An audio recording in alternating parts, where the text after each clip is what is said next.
What is good, everyone? We are live from somewhere. Not in the parking lot of the 7-Eleven yet. But post payback, and let me tell you, the homeless crisis. I'd be terrified if the homeless crisis just burst out of the 7-Eleven, but you know what? Samantha Irvin.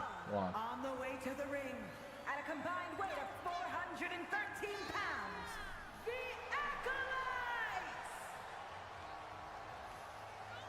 Acolytes! The homeless crisis is on the rise. You got Captain Crack and Hobo Jones with El Lobo and Cracky the Clown. I forgot what. Crackhead the Clown. Just two guys named Crackhead joined the team. It's like, yeah. That's right.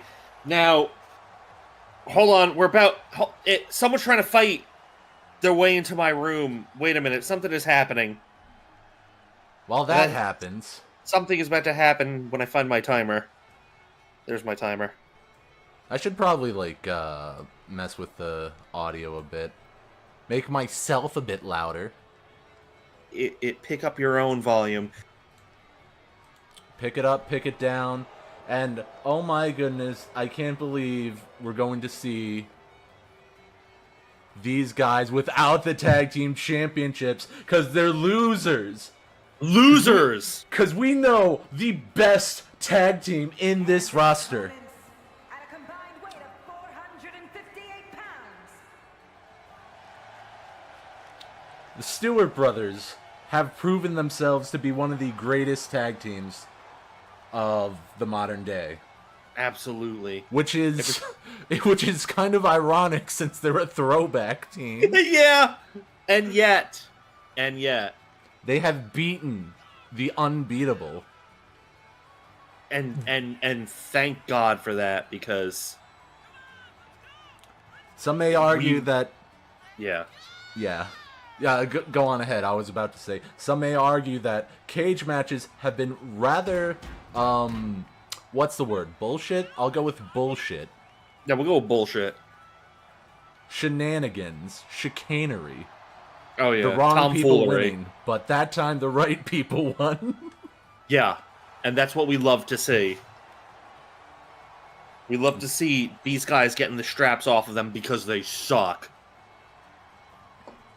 I would have liked to see Sharp Objects with the tag team championships. You know what? Just anyone, but hold on, wait a minute. This fight's happening again. Somebody, hey, quit. Yeah. Now I'm here, Vegeta. Now I'm here to call the match. Oh, yeah. So who we got? Yeah. We got Hobo Jones getting tossed to the outside by Alexander Scott. And down goes Captain Crack. And it's just all over the place, really. Yeah, already Invictus, Scott and Morgan have inherited the fight that that the Sullivans have left off on. Because as we know, Nick Sullivan out there to avenge the death of Sullivan Richard Sullivan, a.k.a. Sully Dick Sullivan. Why are they messing around with the chairs? Are we about to see an early countout? This is hilarious. This is the best. Yes. This is the best match Invictus has ever had. And never mind, it's awful. Oh no, wait, it's good. It's still good. It's still good. It's still good. Never forget. The homeless crisis this good of a tag team. The homeless crisis is on the rise. Never forget that, Nappa. Yeah, you're right. You're right, Vegeta. Madman. Eyesore. Look, whatever. The point is, the homeless crisis is on the rise. If they come around to my parking lot, boy howdy, I got something for them. $5, perhaps?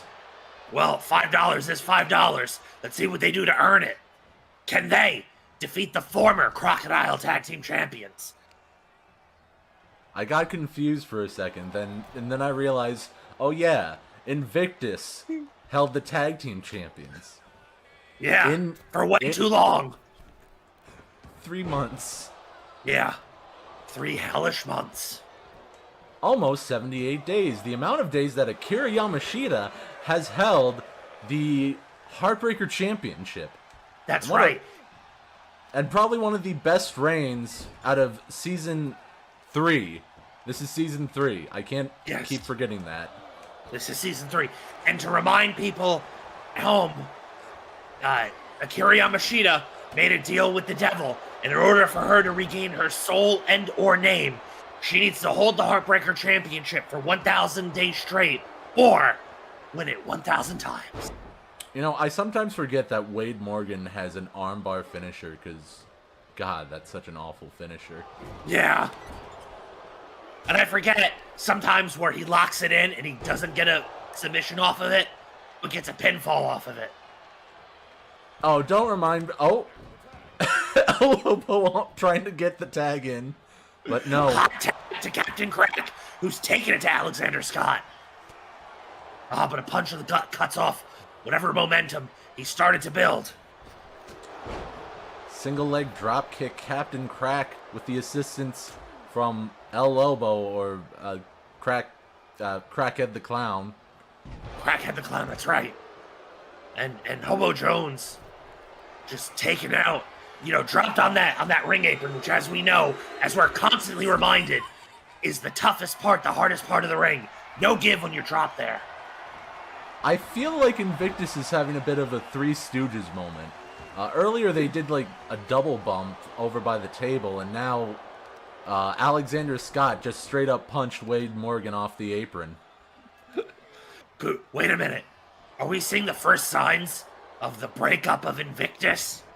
Aw, man. You have to wonder who's going to be the Jannetty in that position. My money is on Wade Morgan. Honestly, they're so terrible that one is the Jannetty and the other one is the beer, the alcohol. Oh, no. There is no Shawn Michaels in this. They both suck. No, I'm not going to stand for this Alexander Scott slander. At least Scott has moves. Wade Morgan just friggin' flops around and does an armbar. Alright, so what you're saying is Scott is the Jannetty and Morgan is the cheap bottle of Thunderbird. Exactly. I'm here for it. This is the new lore. Oh my goodness. Captain Crack, whatever. The balding middle-aged man who is clearly on some type of substance. Spending his only food money on crack and not food. I mean, you never know. Being homeless, it's a hard lifestyle. Hobo Jones with the hot tag. And never mind. Yeah, get off of me! What? Oh, sorry. I beat the shit out of Nappa, low-level bastard. I am back, everyone. This announce desk is mine again. What did I miss? Oh, the white boys are still wrestling. Well, you see, Alexander Scott is not the Marty Jannetty. I can tell you that for a fact. Oh. Yeah, I heard something about Marty Jannetty and beer. That seems really insensitive. Yeah, no, it very much so. I feel like there's some sort of reference, but I'm going to be honest with you. I try to remain blind to any outside interference. That's right. Well, look, the point is... Wait a minute. No! Oh, this hasn't been changed yet! We didn't figure something out, meet in the middle. Ugh, yeah, that does not fit for them at all. Captain Crack with the save. Breaking it up. But it is good to see that these tag teams are back on the same page enough that they are doing tag team finishes. Indeed. Oh, yeah, that's right. Hobo Jones is... Come on! I almost forgot who was legal for a second, but... Captain Crack was not the legal man. He was just in the ring for far too long. Yeah. But that's okay, because now things are back under control. Hobo Jones and Alexander Scott are the legal men. Hobo Jones tossing Alexander Scott in the hard way. Meanwhile, Captain Crack seems to be having some type of withdrawals. Oh, never mind. He's stable again. He is stable again. Alexander Scott's been busted open by Hobo Jones. And you have to watch out because you know these men carry all sorts of diseases. And needles and rank stench. That's not your side of the corner. Buddy, what do you do? But the point is, Alexander Scott being busted open, he has to watch out. Yeah, there's more definitely. danger than just losing blood. I mean, it is the future, and we probably have the cure for AIDS. Probably. Have we given it out? Well, you know. I mean... As the elite of the elite, we control everything. I mean, we're having a economic recession. Worldwide economic recession. Captain Crackhead, what's wrong with you? He could have broken up the pin, but instead he just stood there. I'm like over here trying. He is. I'm over here trying to explain lore, and he's just standing there, menacingly. Just doesn't do anything. I may have thought of a new member for the homeless crisis. We can't find Cracky Chan. He's might be dead. Yeah, he might be dead. No, but Benny the Bum is still at large. Dang. I mean, a 5-person... Oh, wait! There! Wait a minute! Could it be? No. No. You just... I'm sorry. Who's the lead? Did Captain Crack not tag himself in? Apparently he didn't, but wait a minute. Oh, yes. Down he goes. Spread them up. $5 is $5, ladies and gentlemen. Oof, and $5 is indeed $5. Why is Wade Morgan just waiting? Oh, that's why.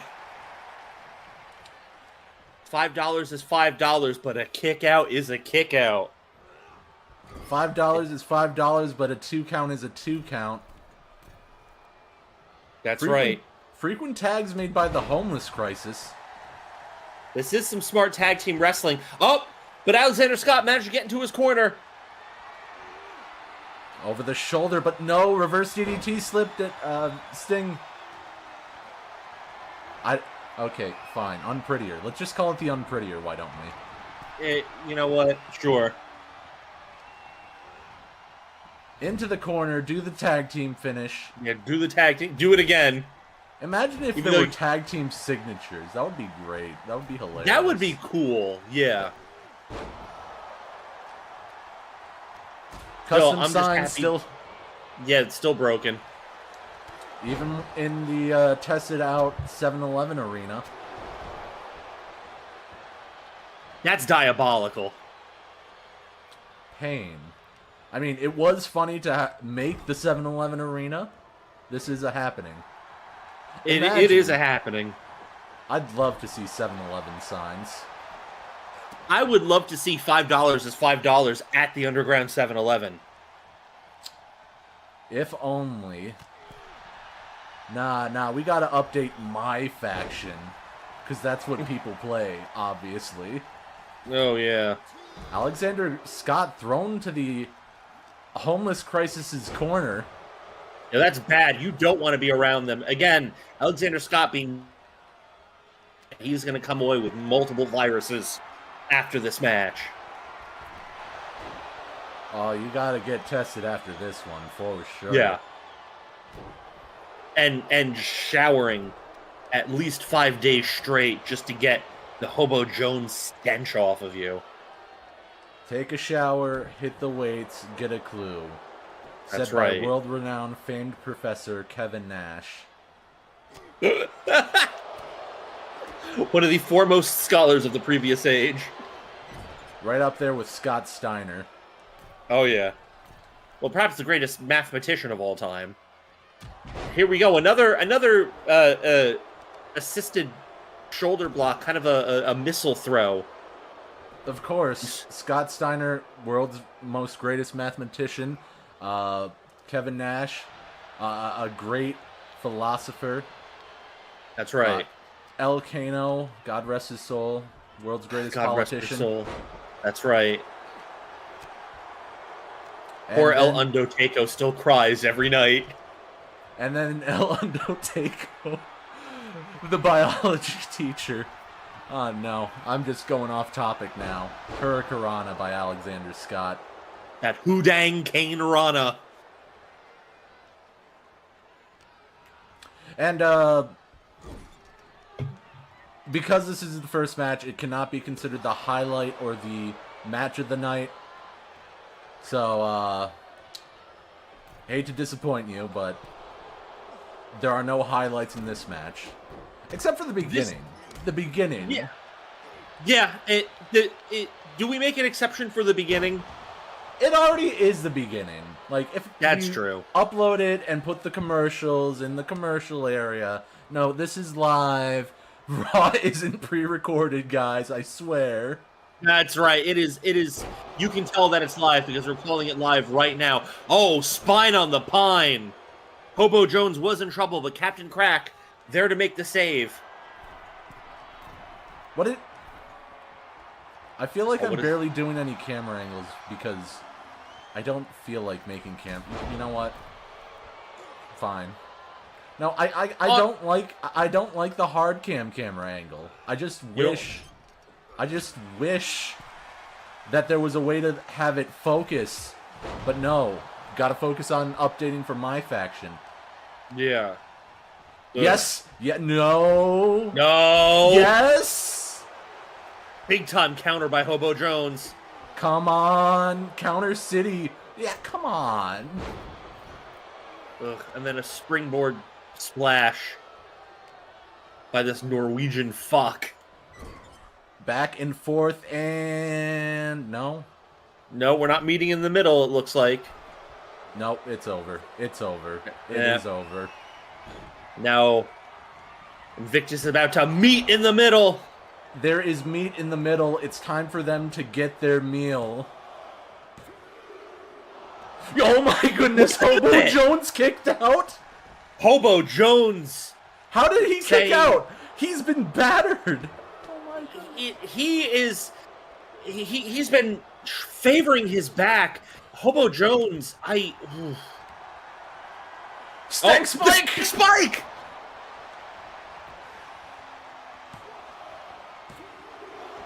Kicks out and a stomp for good measure. My goodness, I was not expecting this match to be so exciting. Well, I mean, as I've stated before, Invictus sucks. But when you've got great teams putting up against them, it's a good match. Yeah, certain tag teams do seem to bring out the best, out of Invictus, which is remarkable to say the least. I'm just saying the Invictus to their opponent ratio is rather low. You got El Lobo, you got Crackhead the Clown, Captain Crack, Hobo Jones. That basically overshadows any dull and boringness to the match. Look at all those counters by Captain Crack. He definitely took his Colombian marching powder before starting this match. Into the court. Wait, we're not getting enough. Oh. Okay. Oh. Rubbing. Oh my goodness! Oh my goodness! Disrespect. Just raking the eyes of Captain Crack. Oh, and a pin. No! Derek Moore. Rope break. Great awareness indeed. Yeah, to catch the rope break. Let's take a look at these two over here. Let's take a look at these weirdos. The match is probably going to end anytime soon, so let's focus back on the match. Crackhead the Clown, noted furry in the homeless community. Well, I mean, come on. Furries just waste their money on their expensive fursuits.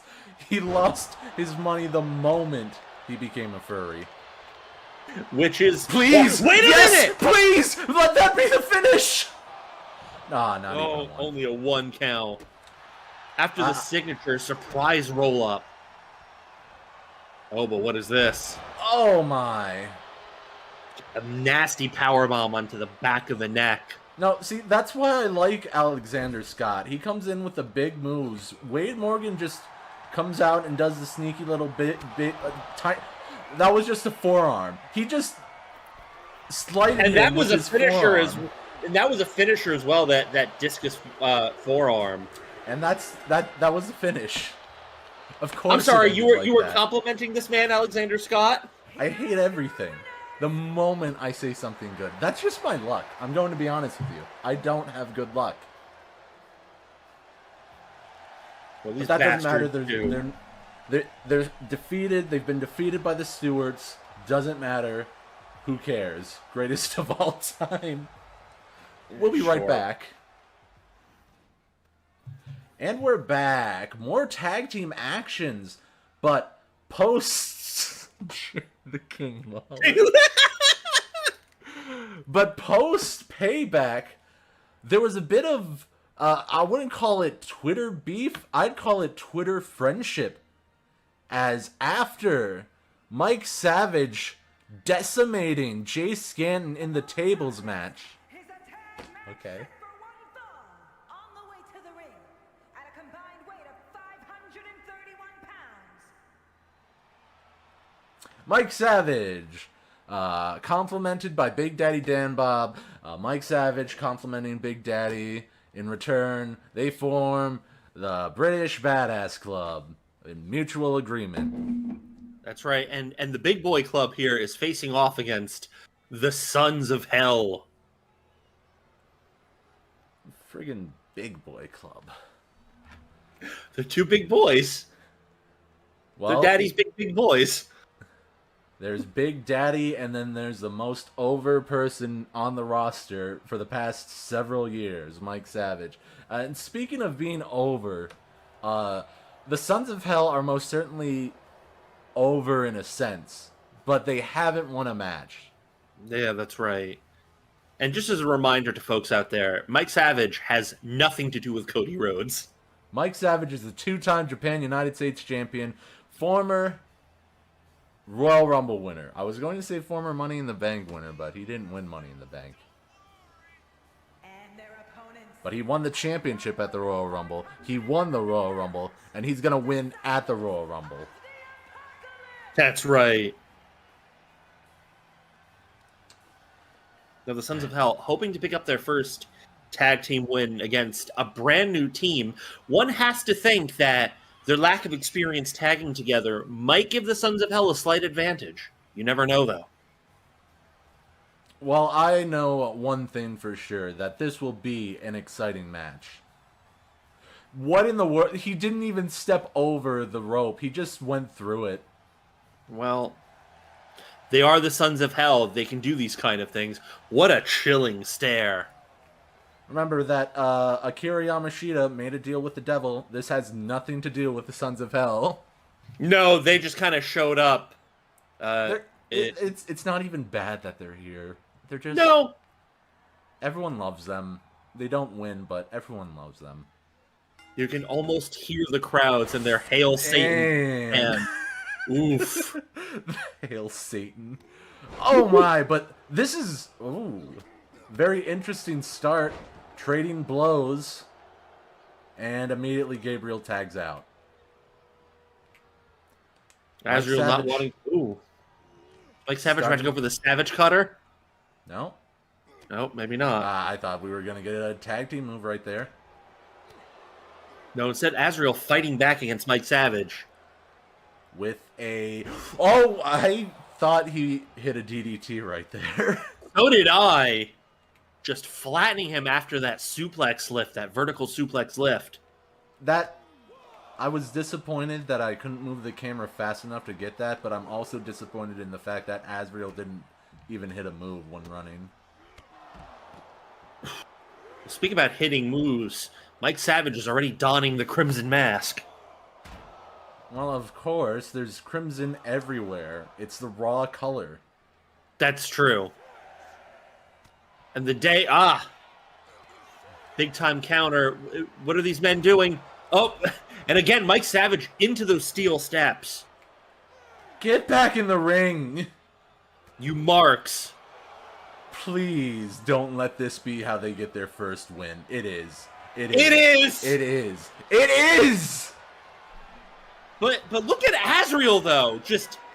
He may have stolen this win, but the way he was going after Big Daddy Dan Bob. I guess this is a rivalry now. Are we making this a rivalry?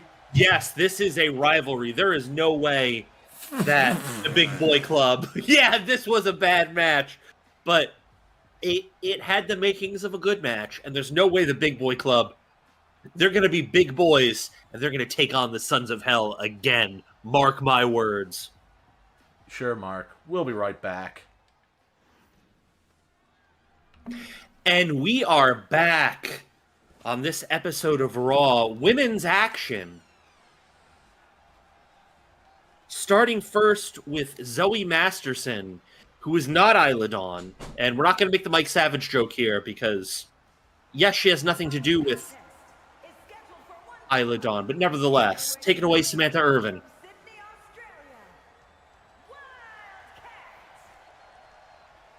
The Wildcat Zoe Masterson, Australia's favorite daughter, at least since Rhea Ripley. God rest her soul, probably. Although you never know, she could be a hologram, a ghost, or immortal, effectively immortal from DDP Yoga. She's probably dead, though. She's probably, we can only do so many people surviving to the year 2090. And again, the plastic surgery looks great on our GM, Cody Rhodes. But nevertheless, Zoe Masterson proving why she's the Wildcat here. Very, very Wildcat energy with her entrance.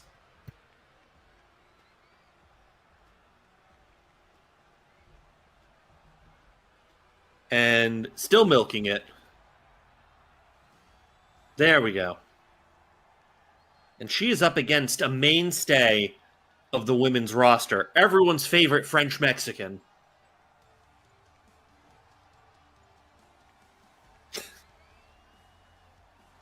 Well, everyone's favorite. I don't know. A lot of the women roster wouldn't agree with that. Being the victim of attacks.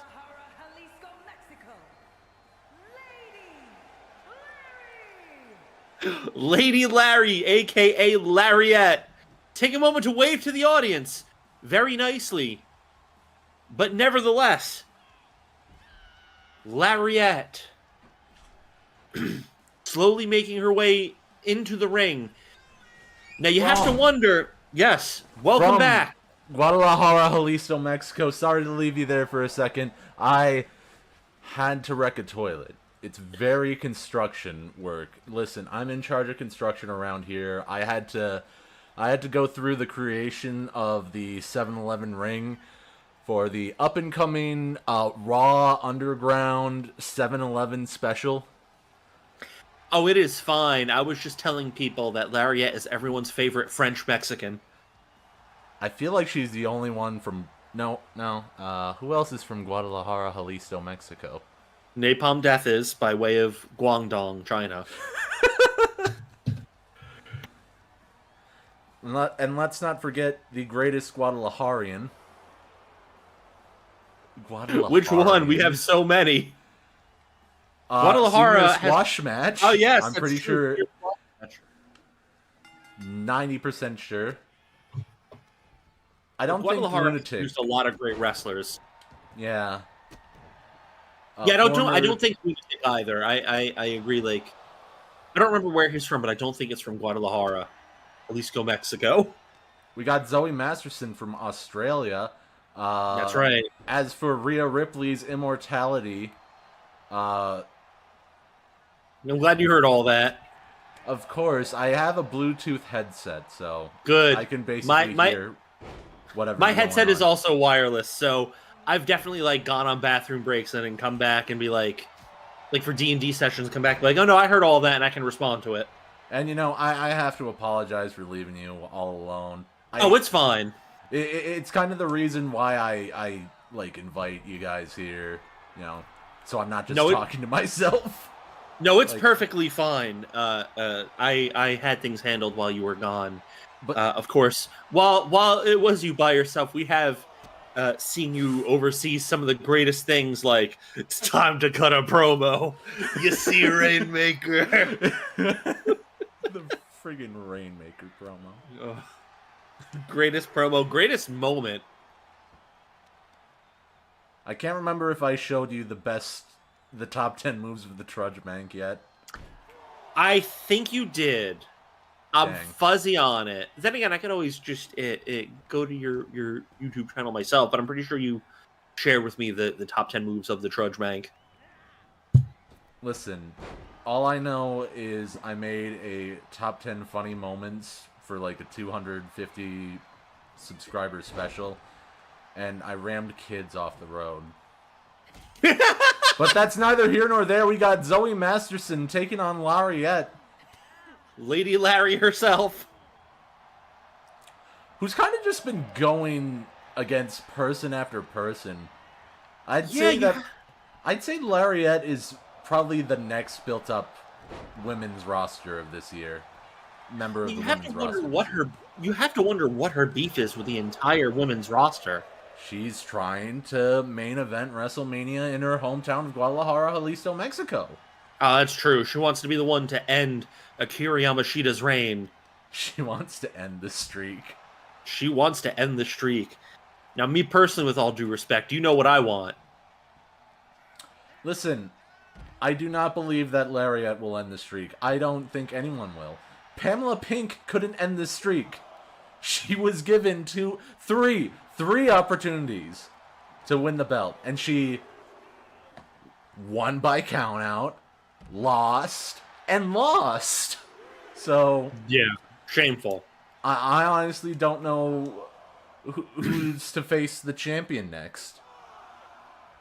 Well, I still hope and believe that whether or not she breaks the curse, that she manages to fulfill that portion of her stipulation, that she still joins the Bowline by way of becoming Drew Bowman's wife. I can't wait for that to happen at WrestleMania. My fan fiction will become real, dang it. I don't need my name. I'm fighting for my soul, but I don't need my name because I have a new one. Akira Bowman. Raise them up for the greatest family this season has to offer.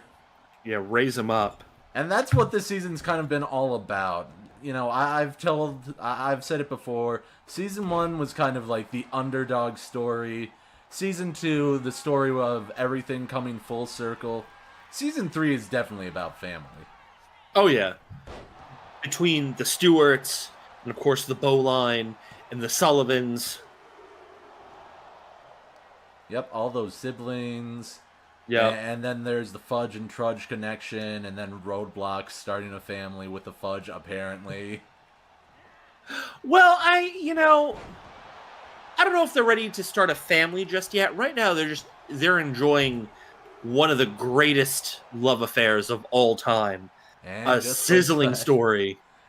And just like that, I regret everything. But Lariette looking to end things here after the body slam into the thing. We still don't know what that's called. The Emerald Flosion, but not really. Zoe Masterson kicking out at 2. Probably with resiliency. Possibly with resiliency, indeed. Actually, I'm not sure. This might have just been deep within Zoe Masterson. Maybe Lariette just couldn't get the job done. But... oof. And hey, it's this move that didn't break a 10 count for some reason. Oh, yeah, that's right. Almost like a triangle tarantula type move. The triangular tarantula. The tribal beef. What is that guy with the just turning profile just scaring me for a second? Like he's about to jump the barricade. Yeah. Little spooky. Listen, if someone does a 90-degree turn, that's gonna spook me. Like, that's half a 180. If someone does a 90-degree turn, that's almost like the AI is becoming self-aware. That's like turning your head to face the camera. Zoe Masterson, oh, vintage. Yeah, vintage Zoe Masterson. That sort of straitjacket neck breaker. Whipping Lariette into the ring now. Blind Sammy warning Zoe Masterson to get back into this. Yeah, the slowest 10 count of all time. And the slowest walk-in. And Zoe the Masters, everything. Not even going to hit the finish. No. No. Ring post. Not even going for the big girl move. Do the big girl move. Come on, do the big girl. Come do the on. big girl move. People are watching. Do the big girl move. Come on, Masterson. Do the big girl move. Lariette, good psychology there, working the leg. I don't care if you have a PhD in Guadalajara. Do the big girl move. Do the big girl move. Do the big girl move. Do the big girl. Missing the headbutt while the audience is calling for the big girl move. Imagine if an audience just does a very low guttural backstabber. Low guttural chant say, big girl move. Big girl move.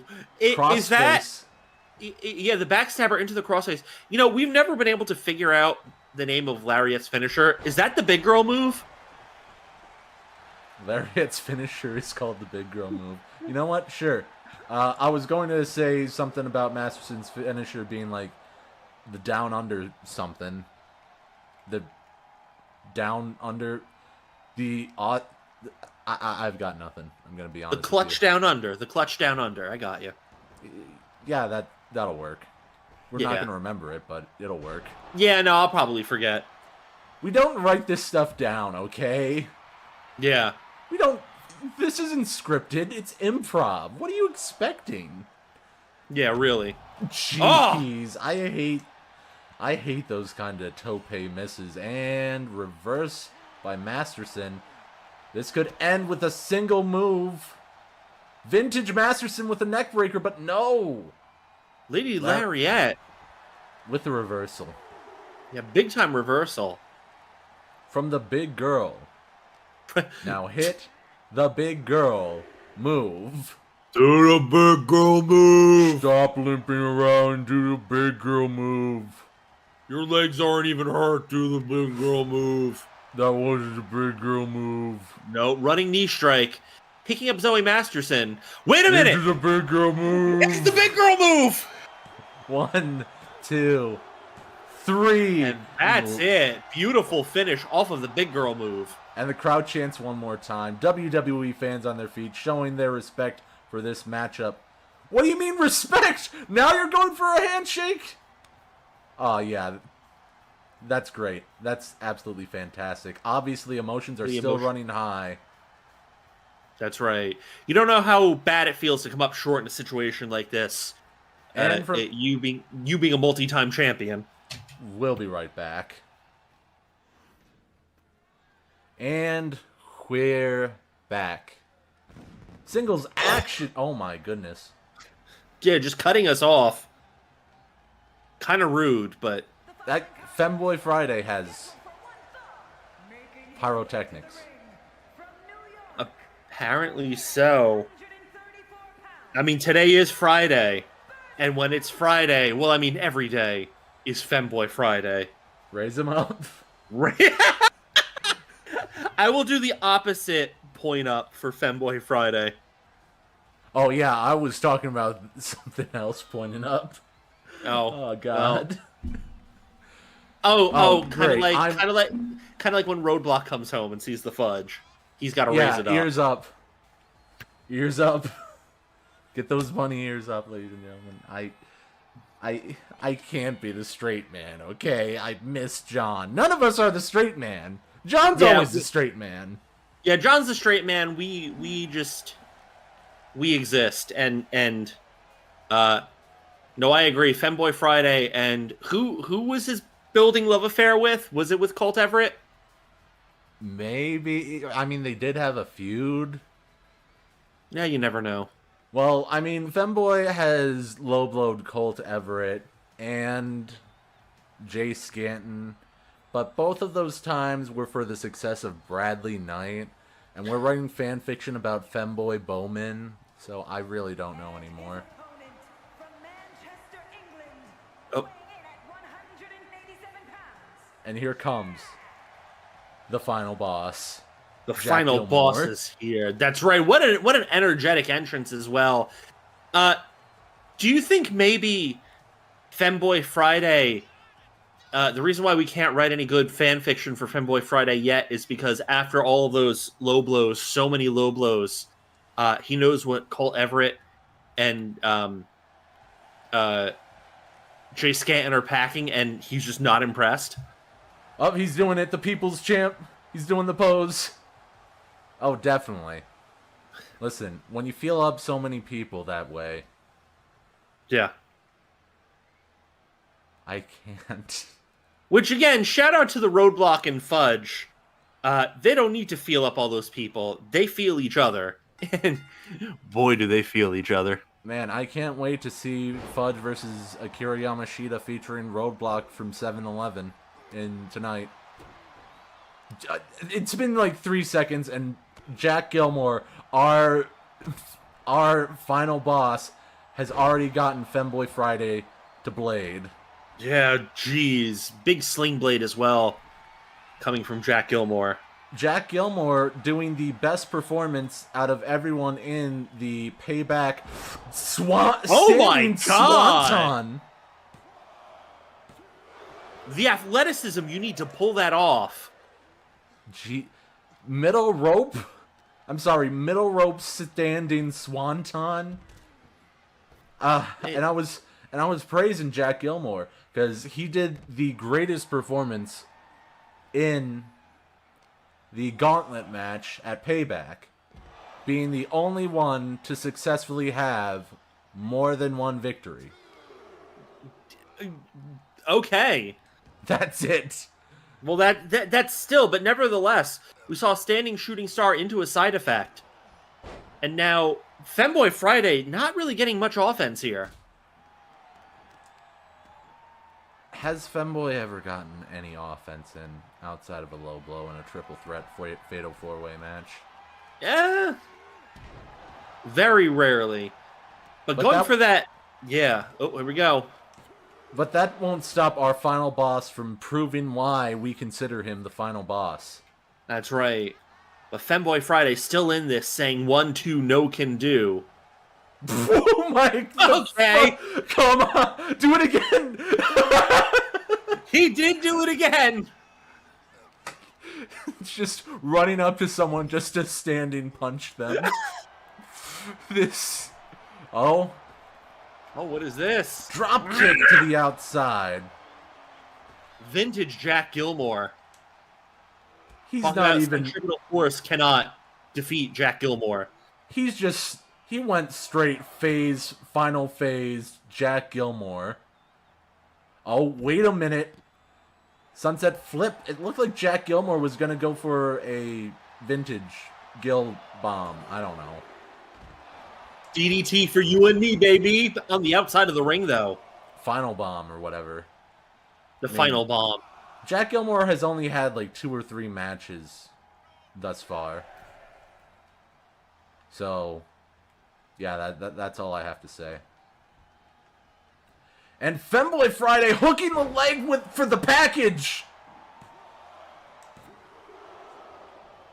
But it wasn't enough.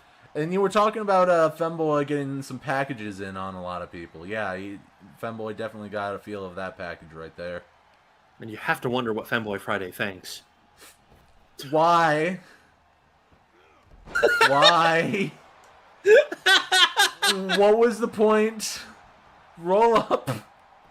Roll up from Jack Gilmore. Could he steal this win? I swear, if this match ends with Derek Moore getting distracted by the top turnbuckle, what? Oh, some back and forth going on. Ooh, but Final Jack boss. Gilmore. Nope. Oh, final boss. Femboy with the chop. Both of these two exhausted. That was a weak punch. That was a nice chop. Oh. Is it? The discus. This could end it right here. Drip feeder. My move.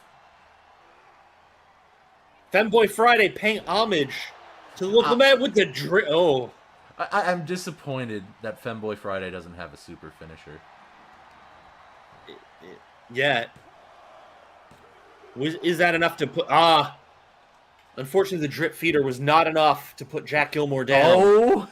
But he's Jack going Gilmore. to phase 2 of Jack Gilmore's final boss mode. He could do it right here. Final bosses never only have just one phase. He's got like 6 of them. You should have seen his performance at the gauntlet match on Sunday. Side rushing leg sweep. Well, I will soon enough. But it could end right here. Femboy Friday with all the momentum on hers, whatever. His side. Yeah. Femboy Friday with all the momentum on Femboy Friday's side. How about that? Yes. Oh, it's but that time. momentum is quickly turned. Oh. Jack Gilmore. Could he finally hit the move? Overcastle! The running variety. The Jack Gilmore. The final boss room. Yeah, sure. The fog gate. The fog gate. Oh, that's even better. Yeah, I got you. Jack Gilmore finally managed to hit the fog gate, but Femboy Friday, the resiliency on Femboy Friday to kick out, he is a force to be reckoned with. Canadian Destroyer, jeez. Go to AEW, you mark. I hate Jack Gilmore now. Oh no, you are not going to disrespect him because he used a Canadian Destroyer. AEW misused Canadian Destroyers. Jack Gilmore hit vintage Canadian Destroyer on the outside. Femboy Friday unable to get up. Meanwhile in AEW, you get hit with a Canadian Destroyer, you get up after 2 seconds. You know what, that's fair. I'll allow it for now, but I don't want to see too many of those. Otherwise, you're going to the moon too. Hey, that's vintage Jack Gilmore with the Canadian Destroyer, by the way. Crossface. Well, speaking of Canadian things, not wise to do this on the outside. But working the crossface onto Jack Gilmore could give Femboy Friday another opportunity to hit the crossface inside the ring. That's right, and you have to wonder how much that took out of Jack Gilmore, even though he was able to escape. Super finisher. Yeah, super finisher. We wish we could have seen a super finisher. Oh! We wish... Wait a minute! This was your opportunity! Wait! Come on! Yes! No! What are you doing? You mark. No, you can't do the drip feeder now! Wait, sharpshooter? Sharpshooter applied! Oh, but the resiliency of our final boss. It's time to make a comeback with the... Nope. Nope. Nope. It's just a whole lot of nopes right there and here it... No! My God! Drip feeder! Wait. My I think it's another... There it is! Oh, my. Paying homage to the local madman drip feeder! Match of the night. That's the finish, please. Yeah. And that's why... Never mind. No! I hate this match. Go to hell.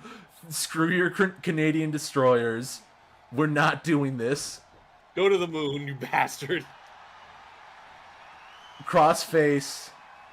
Another femboy crossface. This time, Jack Gilmore. Oh! Taps. In the center of the ring, nowhere to go for Jack Gilmore. Maybe he got disheartened because he heard me talking shit on him after hitting the Canadian Destroyer, and that got in his head. Listen, I've been praising our final boss, not to be confused with our Tribal Beef, and not to be confused with our Femboy Friday. Raise him up. Raise him up. The opposite, raise him up. We have one direction for Femboy Friday, one direction for Drew Bowman. We'll be right back. And we're back. Tag team action here tonight. We're getting a lot of tag teams now that I think about it, but one of them only ended after like 5 seconds. Yeah, so we can't even really count it. It's really odd. I feel like the night's been long, but we had one of the shortest matches in one of that tag match. Now, one has to wonder, how is the meme team going to follow up? The meme team and the Sullivans, how are they going to follow up after an amazing match between Femboy Friday and the final boss? Well, I mean, I'm going to be honest with you. I think their shimmer has shown out. They haven't really been winning matches recently. And in fact, they've lost to the Bowline. They've lost to the Sullivans before. They've lost to Sharp Objects at least twice. And of course, they've lost to Invictus. So, yeah, but this season is the downfall of the meme team. For better or for worse. Which is a shame, because they started Season 3 with the Crocodile Tag Team Championships. However, they're undefeated at WrestleMania. You reminded me of that.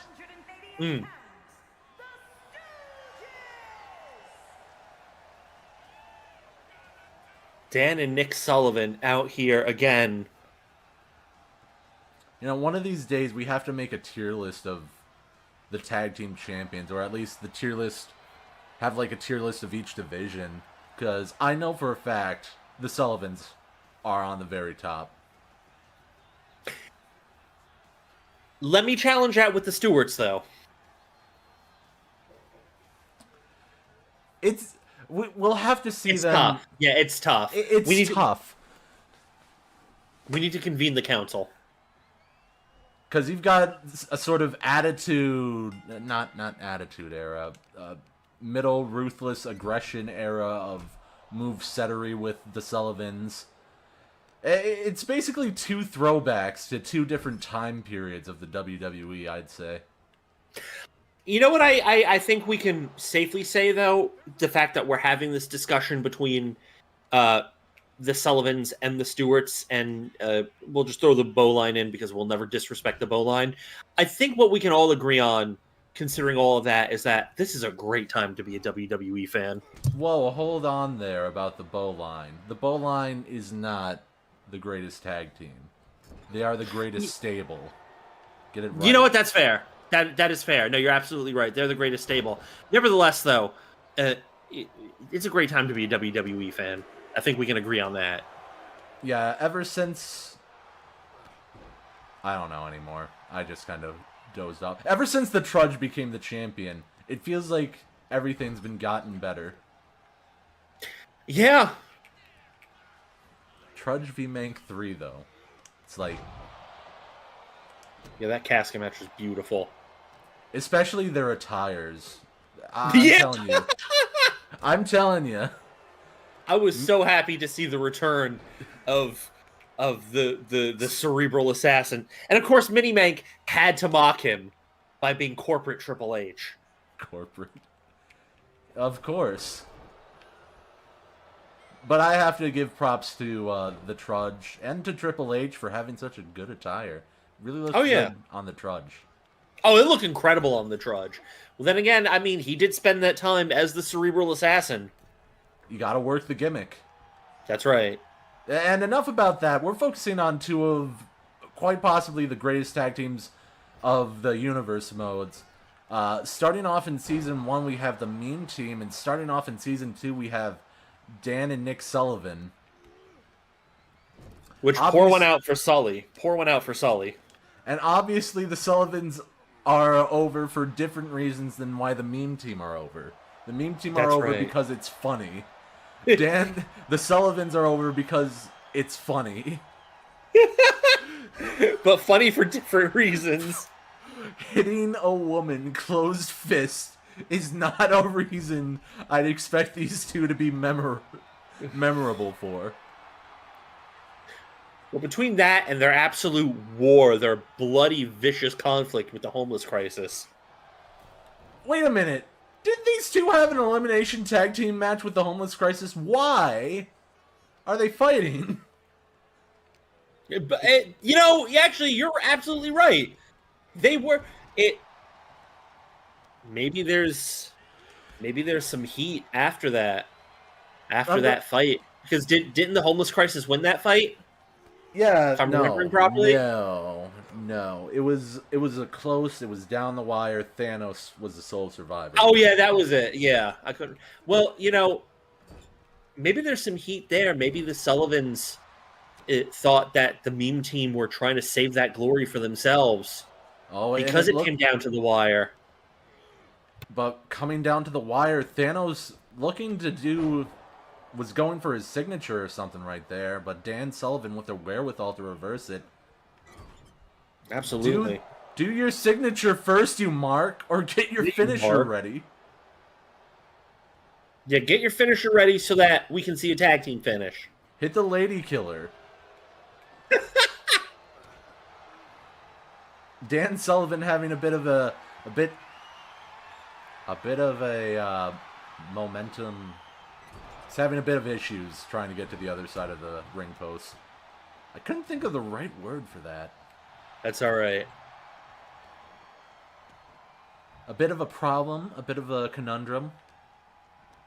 Bit of a quandary, one might say. A bit of constipation of sorts. Oh. No, I don't think constipation is the right word. I feel like it starts with the letter C, though. Consternation? Probably. There you go.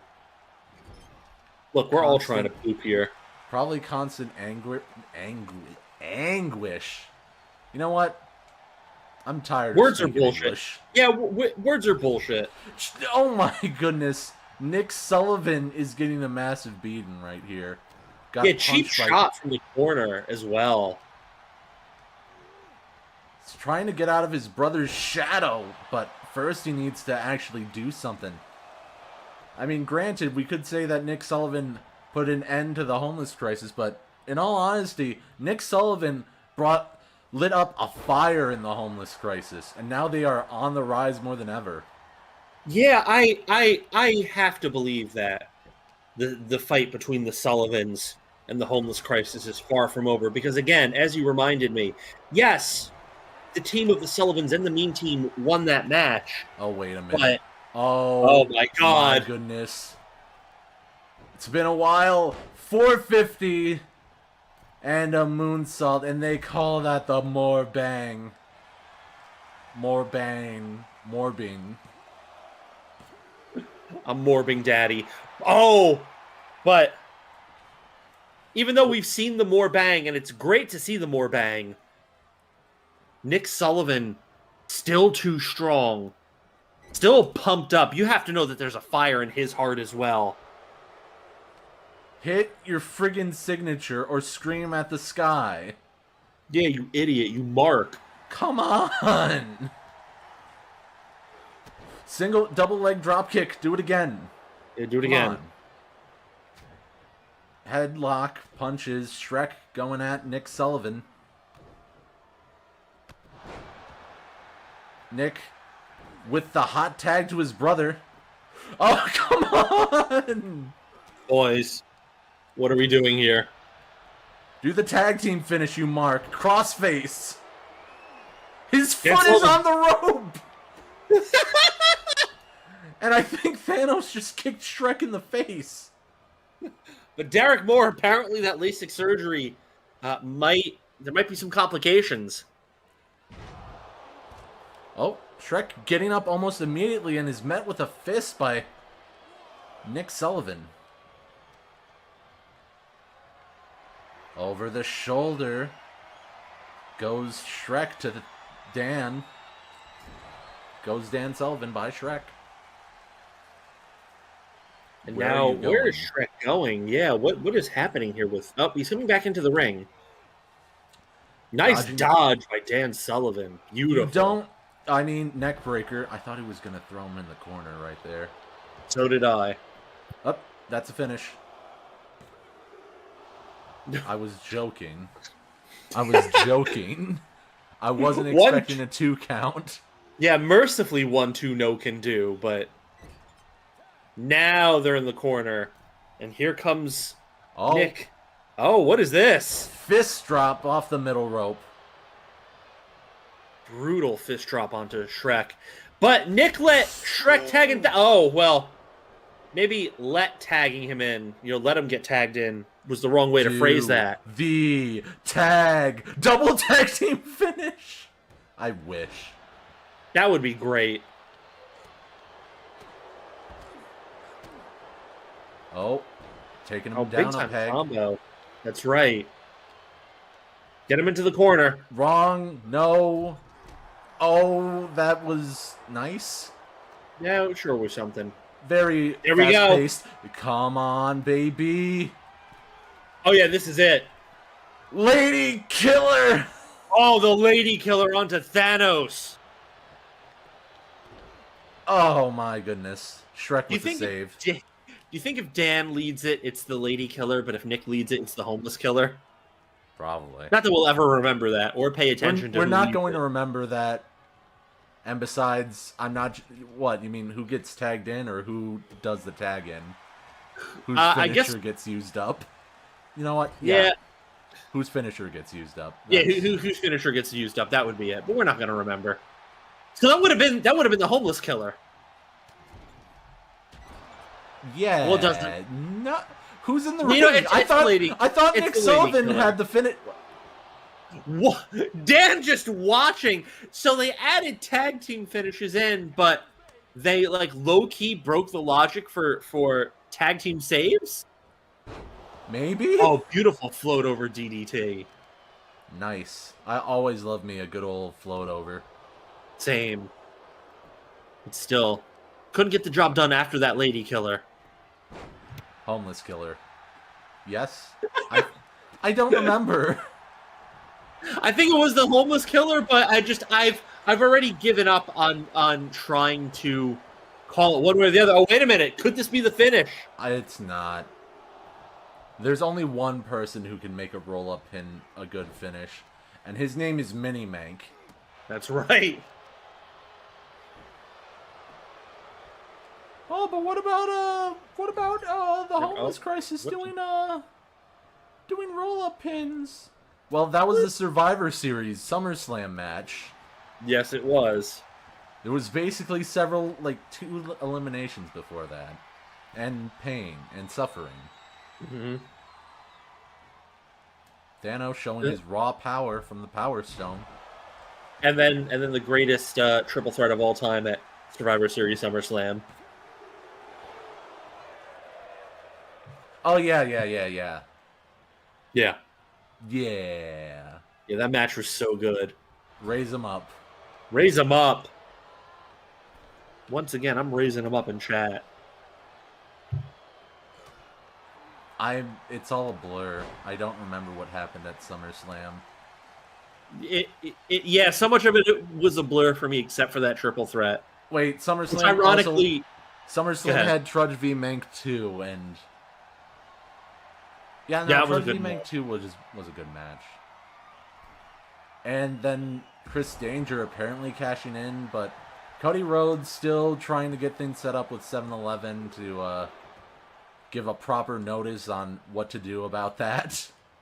yeah, we still didn't resolve that. We're totally not stalling for time in a. We're not waiting until like Survivor Series or anything to get that figured out. No, you didn't hear that from us. No. What are these boys? What are we doing here? Please. I thought they were going to keep Shrek leaping over the steps and Nick just walking around it.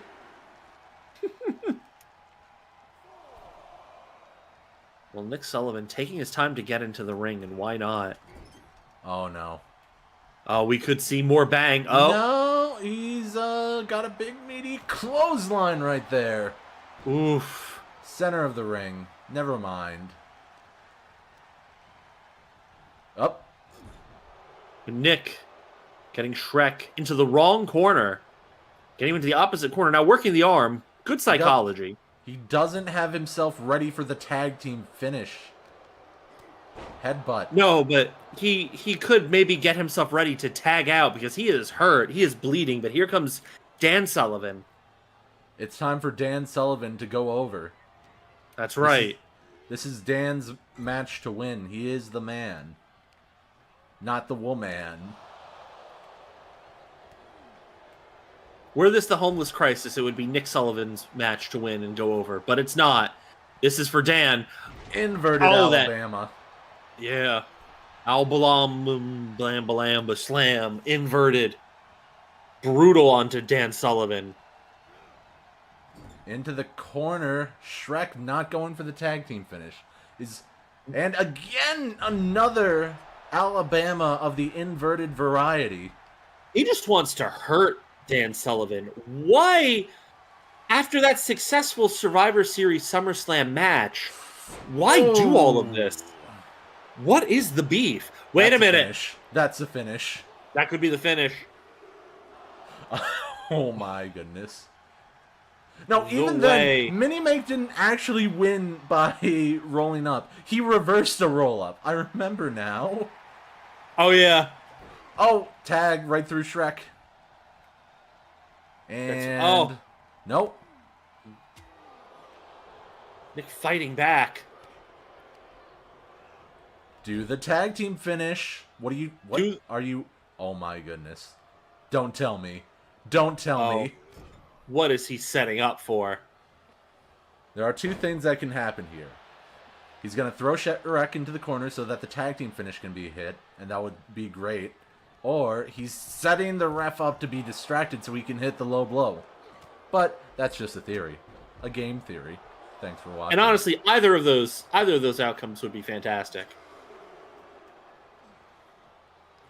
I thought he was going to remove the other turnbuckle there. So did I.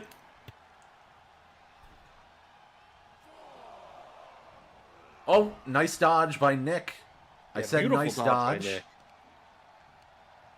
What? Oh, I thought he was going to go for a fisherman suplex, but no, grabbing the leg. I don't know what he was going for, but nice psychology once again. Oh, Derek Moore not paying. Oh, no. Unfortunately, not keeping Shrek in the corner. That's the unfortunate part of this. But Shrek saying 2 could play at that game. And it's at this point they're just using the turnbuckle as a weapon.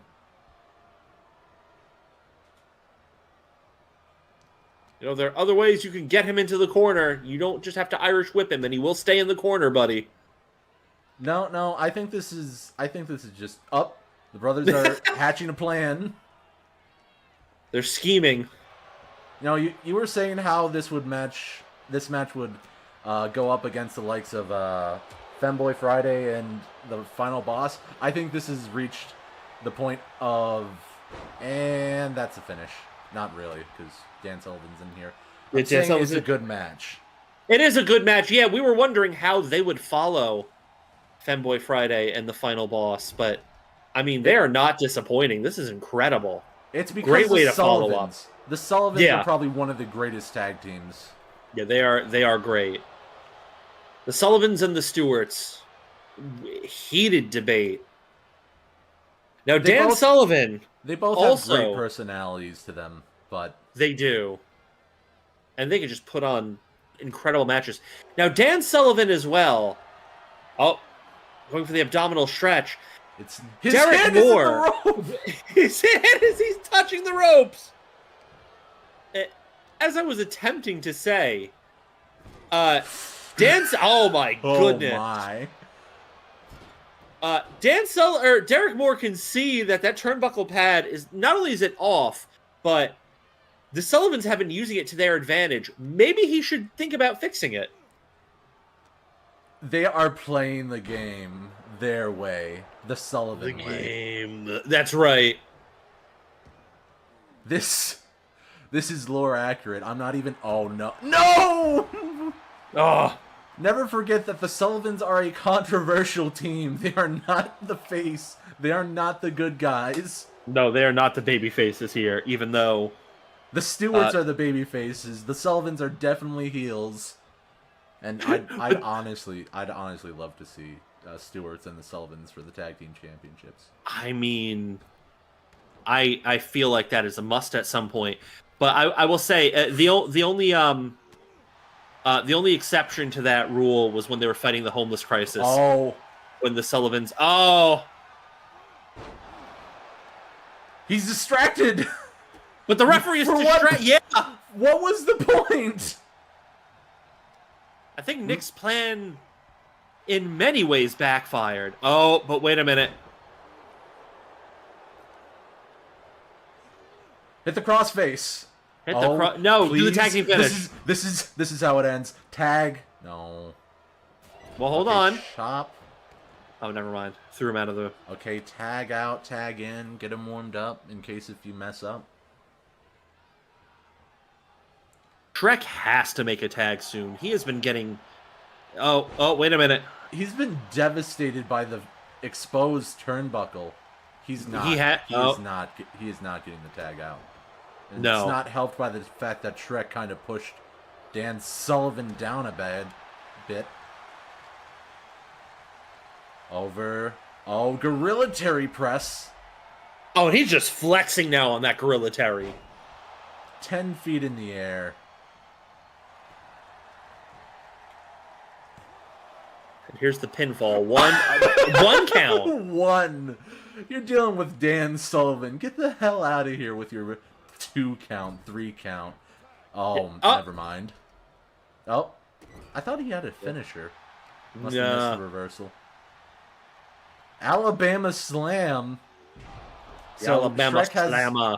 Shrek has the inverted Alabama, and Thanos has the regular Alabama. It makes sense. Yeah, it does make sense.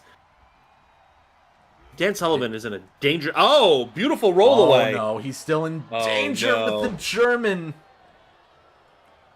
And Rainmaker, you see, in this business. Oh no, it's over. Oh, it is over. Unless you counter. Come on, counter, Dan. No, it's over. Hurricanrana.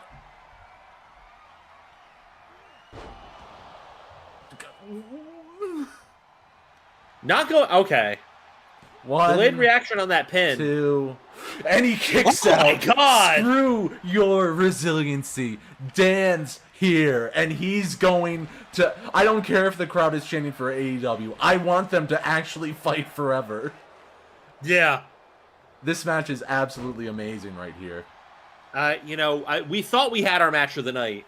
No, this is definitely match of the night. The psychology, the borderline storytelling, and it looks like they're going to finish him off with more friggin' bang right here. Yeah, more bang. I don't know that Dan has it in him to get out of this. Nick Sullivan unable to escape. He's been handcuffed to the thing, and that's it. Yeah, that is it. The tag team finish to actually finish the match. And a tag team finish we've been waiting to see, too. The fact that they finished with more bang. Definitely one of the most common tag team finishers we've known about. Because I've already forgotten previous tag team finishers. Great match. We'll be right back. And we're back. And after an exciting match. With a triple threat. Yeah, with triple threats, which have performed well, but after that tag team match. I swear, this is going to be the best episode of Raw, and we're not going to remember it. Yeah. I can only name few moments from Raws. I have already... True story, I've already forgotten the name of the final boss. Jack Gilmore. Jack Gilmore, thank you. How long? I will probably forget it again quickly. But Pete Flapjack, he's been hanging around with that known sex predator. No, he hasn't. Then why is he doing his entrance? Obviously, he stole the scooter. Ah. So in other words, justice. Yes. Justice for known sex predator Dave Daniels. Local or hero against him. Pete Flapjack. He supports the Stewart brothers.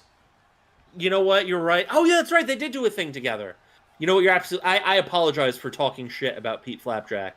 I was out of line. As you should be. Oh, my goodness.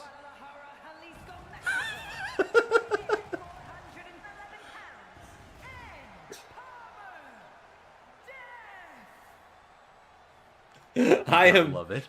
I am very proud of Napalm Death. As you should be. So I forgot that I made his social media handle at Death by Elbow.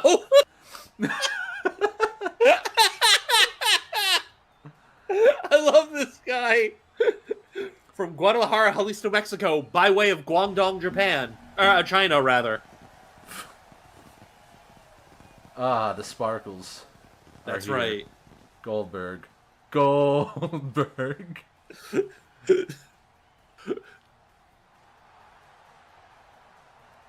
Beautiful stuff. This is Napalm Death's second match.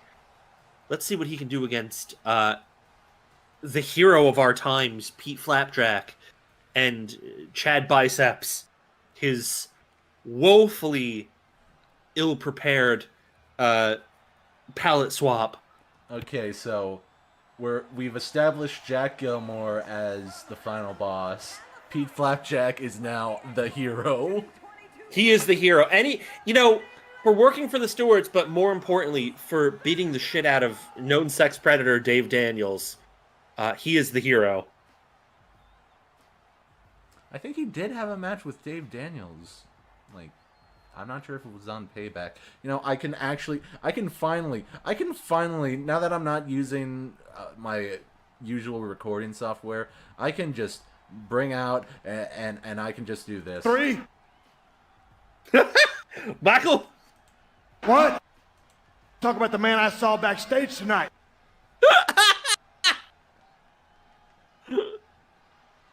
The hero of our times, Pete Flapjack. Stone Cold Steve Austin is entering himself in the Royal Rumble. Stone Cold Steve Austin is entering himself into Michael. 3. Okay, I forgot what I was doing. Oh yeah, that's right. I was checking. Yeah.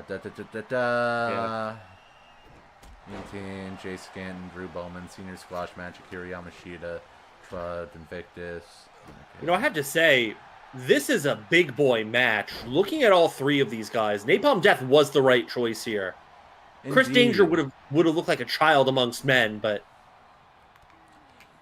I mean, to be fair, I think Chris Danger would have been vehemently upset if he wasn't in the main event and it wasn't for the title.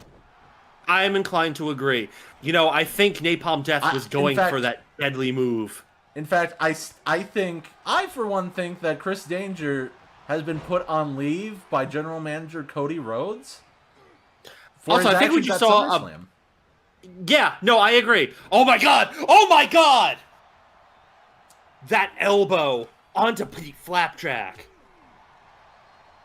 You gotta sell it. Sell it, kid. Yeah, sell it, kid. But for the first one to be onto the hero of our times. You know what? Pete Flapjack is the underdog here. I'm rooting for him. So am I. Although I will say, I think I saw Napalm Death hit the rare, legendary back Russian leg sweep. We know that he has the side Russian leg sweep and the front Russian leg sweep in his arsenal. There's a back Russian leg sweep? He did something that it looked like his setup for a Russian leg sweep, but then he, dropped him back onto his knee. I think that's the back Russian leg sweep now. Oh, don't forget about our favorite move, the double axe handle. Oh, yeah. Because I forgot about the double axe handle. So did I. Well, I know it truly your favorite move is the pump handle. I hate everything. Napalm Death rolling out of the ring here. But look at Pete Flapjack already showing signs of damage on his arms. That's what happens when you get into the ring with Napalm Death and you feel the greatest move, the elbow. He's mostly just been striking throughout this entire match. And using a kendo which is unusual because I'm pretty sure I gave him tendencies to do grapple moves all the time so that he keeps hitting that wrist clutch and elbow. We'll see. Yeah, we'll see. We'll see. Here comes... Oh my goodness, catatonic. Ooh. Catatonic. But Napalm Death breaking it up. Pete Flap. Oh, no, no, no! Oh, arm twist elbow. That elbow. Jesus, you monster. He's trying to break a man's arm.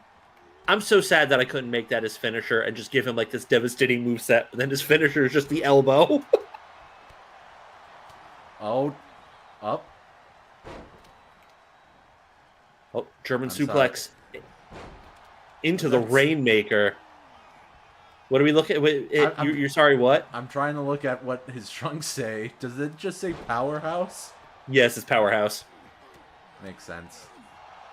It's just elbows to friggin' Pete Flapjack. That's right.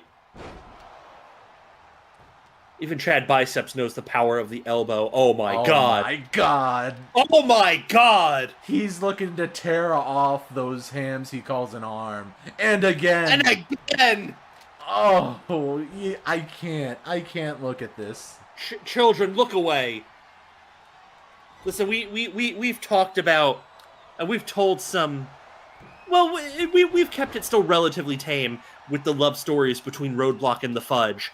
But if you need earmuffs and blindfolds on, it is for this match, and it is for watching Napalm Death just break a man's arm. And he's got a friggin' baseball bat. He is going to kill Pete Flapjack. Kill Chad Biceps, please. Okay, yeah, he almost listened for a minute. No, it's time for the chi. That's a finish. It's time for the chi. No, I mean, yes. I Maybe thought he was gonna hit a burning hammer. No, can't. Not even resiliency for Napalm Death. I mean, to be fair, Pete Flapjack has been taking the brunt of everyone's wrath. Yeah, and that needs to change because it needs to be Chad Biceps. We need the hero of our times, the greatest WWE hero since Rosie, the superhero in training. Since Sin Cara. That's right.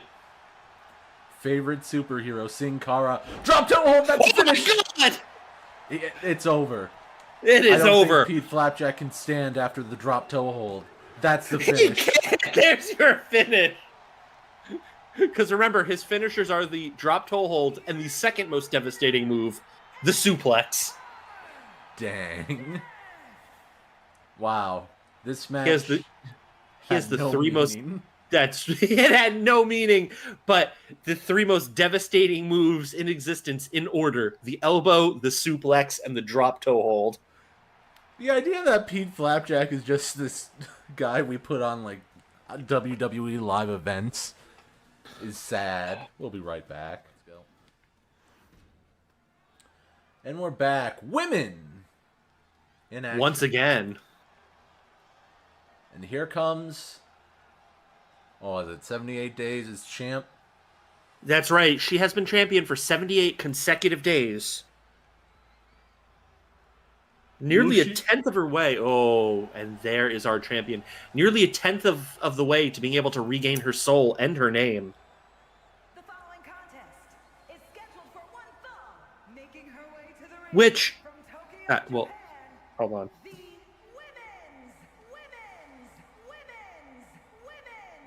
women's men's champion, Akira, the Dragon, Yamashita. You gotta Which make sure. Get the women's men's in there. But what I wanted to say was, part of the contract was her losing her name. You have to wonder then how she's still being called Akira the Dragon Yamashita. 3.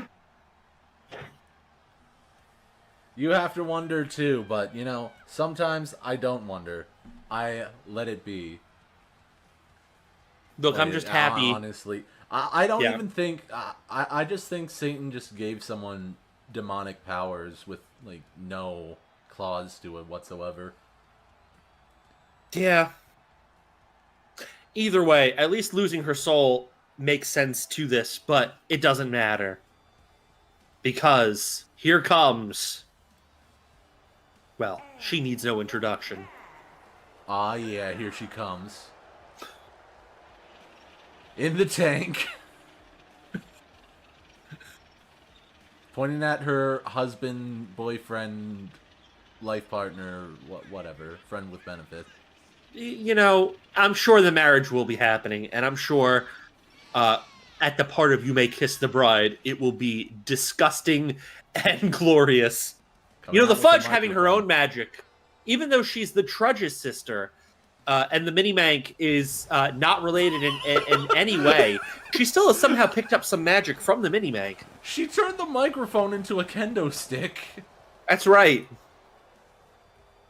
Do you think maybe it's the other way around, that it's not the Fudge who learned magic from Mini-Mank, it's Mini-Mank learning magic from the Fudge? Oh, definitely.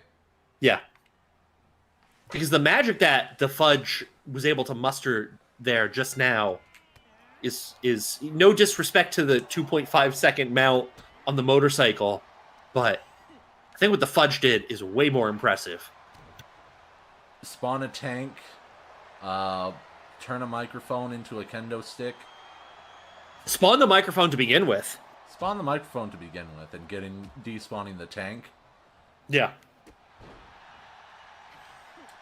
Bringing out Roadblock, Power Bomb. Well, the magic Fudge summons when it comes to the Roadblock is nothing supernatural.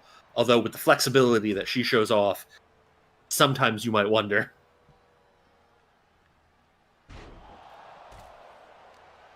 Coming out as the American Cowgirl, American Nightmare. The American Cowgirl. I know they do like reverse cowgirl. Even regular cowgirl. The positions that these two are capable of and have used really is the stuff of legends. But Akira Yamashita running Senton Splash. I swear to God, Ron. What? This stream goes down because of the sexual undertones. It won't. It's fine. It won't. It's fine. Clown, especially pirate, this princess. Jeez. Clown pirate. Yeah. I was about to say anti-climax. Yeah, I was gonna say, especially like if this match just ended in a count out. Nah, this like 0.06% of it was sexual content. Hour and 52 minutes. Yeah. I haven't really been keeping track. The rear view! The rear view. She learned that from Naomi. Yeah, and we know that Roadblock has seen the rear view a ton. But we're not accustomed to seeing Akira Yamashita in this level of danger. That's because the Fudge is probably one of the most dangerous competitors with the side Russian chokeslam. The side Russian chokeslam. I didn't get a good look at that. I didn't either, actually. I was looking at chat, who a so-called hero seems to enjoy the chaos that I am sowing, because she's not a hero, she's a menace and a villain, and it's Pete Flapjack who's the real hero. Pete Flapjack is the hero that we all need, but the one that God refuses. That's right. And remember, God is a heel. Yes, remember, God is a heel in this, and that is why. Satan. Hail Satan. Hail Satan. Hail. Oh, but Akira Yamashita turning the tide on the Fudge. But that's a finish. Oh my God. Oh my goodness. Just a quick work match from both sides. Yeah, they came out swinging, but our champion holding strong. Is there any woman? Yeah. Is there any woman who could face her? Because honestly, at this rate, it's looking like she might fulfill her contract. Indeed. We'll be right back. And we're back. Not the main event. Not yet. The main event is going to be an all-star classic, I tell you. Yeah. No disrespect to these two right here, but now we can see where Lunatik is from. Right. El Paso, Texas. Ah.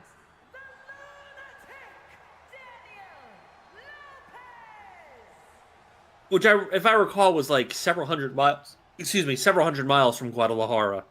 Yeah, more or less, which is why we thought he was from Guadalajara, because that's like on the Mexican border or something, right? I don't know my American geography outside of the middle hand. Look, the point is... No, that doesn't Daniel mean Lopez. I'm from Battle Creek, Michigan. Go to hell. The man from... Are you from Flint, Michigan? Do I? I'm not going to say that. All right. That would be too Battle- mean. That would be too mean. Battle Creek, Michigan's favorite son here with the Ron. Do I look like I drink out of a sewer pipe? Oh, God. Look, I'm living in Ohio. Any shots taken at Michigan are mwah, we welcome them. Not from Battle Creek. Not from, you know. You know what? I'll say that I'm from Battle Creek just to have a meetup. There you go. Battle at the Creek. Anyway, The battle at the creek but it here is our champion. Still paying respects to the late great WWE Hall of Famer Paul Levesque.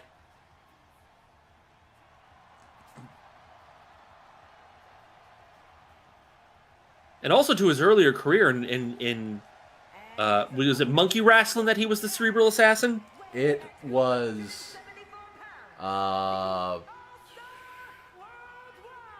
United States champion. was it I think it was Federation Online or Wrestling Revolution. It's kind of hard when with all the brands you have to recognize, all the AAWs, the Maple Leaf Grappling, AAA. Was it Wrestling Empire, perhaps, even? No, it was definitely Federation Online, where he went by that Cerebral Assassin name. That's what Matt Dickey gave him, anyway. Well, nevertheless, still paying homage to, like you said, the late great Paul Levesque, and also himself from those days, from the Federation Online days. I wonder what Matt Dickey's doing nowadays, ever since hope he's Federation okay. Online went under, like, WCPW. You know, one can only hope for his continued success even after Federation Online went offline. The good old days. Anyway, enough about Matt Dickey. We're not ready to talk about him yet. Trudge versus Lunatik. As Lunatik starts things off with a heavy clothesline. Lunatic saying, you need a roadblock. Lunatic saying, I need a roadblock, but it ain't gonna be you, champ. You know, sometimes we see the first move get hit by someone, and oh my goodness, Oh! I've never seen that kind of athleticism from the Trudge. I've never seen that move before, but what an impressive move. Where are these moves coming from? I don't remember Trudge having these moves. The Trudge has incredible range, and he should, as one of the greatest wrestlers of all time, if not the greatest. And a reversal. Missing the springboard kick right there. But the Lunatic just teeing off again on our Japan United States champion. All it takes... Okay, now it's back to even. Right here. Trudge was starting off strong here tonight. Lunatic now getting the upper hand. And he just sits right on the champ. Oof. That's a finish.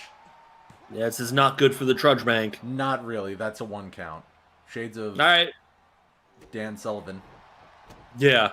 Shades of Dan Sullivan there to get out at 1. Oh! But that Triple H facebuster, that cerebral assassin facebuster. Into the step-up senton splash across the Lunatic's back.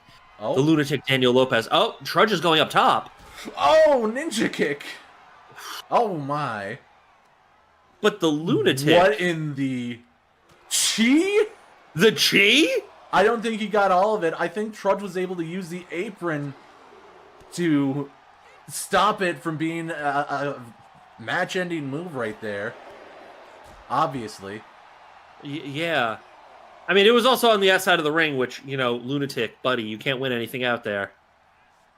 I mean, hitting that move on the outside of the ring doesn't affect anything. You're still hitting your opponent on your knee. Yeah. You mark. You mark. Do the tag team finish. Do the table spot. You mark. I swear, Do the big girl move. I swear, it's been a while since they've messed with the table. Yeah. Oh, Lunatic gets reversed by the champ. Oh. Yeah, for the beatdown the champion was taking, he's too tough and too wily to take the Lunatic signature move. Oh my, what a diving drop kick right there. Yeah, just a shotgun drop kick caving in the Lunatic's chest. Keep calling him the Lunatic, even though it's Lunatic. Well, the Lunatic Daniel Lopez. It's fine. Mean, Daniel Lopez is his shoot name, but I honestly agree with you. Calling him the Lunatic would make sense. Oh, he tried to run. Do a springboard of something. Never mind. Also, take note of the fact that Trudgemank again kicked out after taking Lunatic's offense there. Oh, but what is... All right. That's a finish. That could be the finish. It's basically one after one. Neither of these two want to be the first to hit the 1 count, 2 count, 3 count, whatever. Oh, Judas effect. Oof. 1, 2, kicks out, no resiliency. Doesn't need it. Joe Mama. And the match is boring. Great. I love this idea that as soon as they get the fight forever chant, which in the context of this game is supposed to be really good, it's just, nope, this match sucks. The training for AEW, everyone's bored. What is going on here? I don't usually see the Trudge call... Oh, he's making his comeback? He's about to come back. Oh, but the Lunatic... I thought he was going to kip up and get impaled. Oh, and a knee. That was... Oh. What are you doing? Yeah, what are you... Oh my goodness. Oh my god. Just... That's... The height of the Trudge makes that even more painful. You are being hung 7 feet in the air. And you're not tall enough to, reach the floor. Oh, my goodness. Yeah, I've never seen a stretch muffler so devastating. The Lunatic is saying, I'll stretch your muffler, pal. Which we don't know what that means. No. Oh, no. Emerald Flosion! Emerald Flosion! 1, 2. Oh, my goodness. I mean, one finish away from a super finish, please. They're not. And we could see a super... Well... I doubt it. Same, but you never know. Also, I'd be happy just seeing a pedigree if he still has Muscle Buster. Wait a minute. And it looks like he's getting him up, kick to the gut. Impaler. And to answer your question, the pedigree is the super finisher. Oh yeah, that's right. Well, we might see it after all. The look of shock on the Trudgemank's face, and I would be shocked too. Oh my goodness, I've never seen him hit that move before. The Trudgemank showing signs of athleticism we've really never seen before. This is incredible from him. I mean, this is part of why he is your Japan United States champion. Yours and mine. Stomping on the hand of Lunatic. Dragging him to the center of the ring, because arm stomp, that's a finish. Inverted choke slam, that's a finish. Any of those could be the... No. No. Lunatik stalking his prey.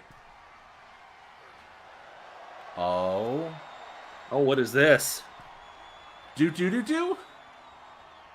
Oh, do. Do. Hard cam. 1, 2, and No can do. No resiliency. No resiliency at all. That's our champ right there. Leg drop. It is.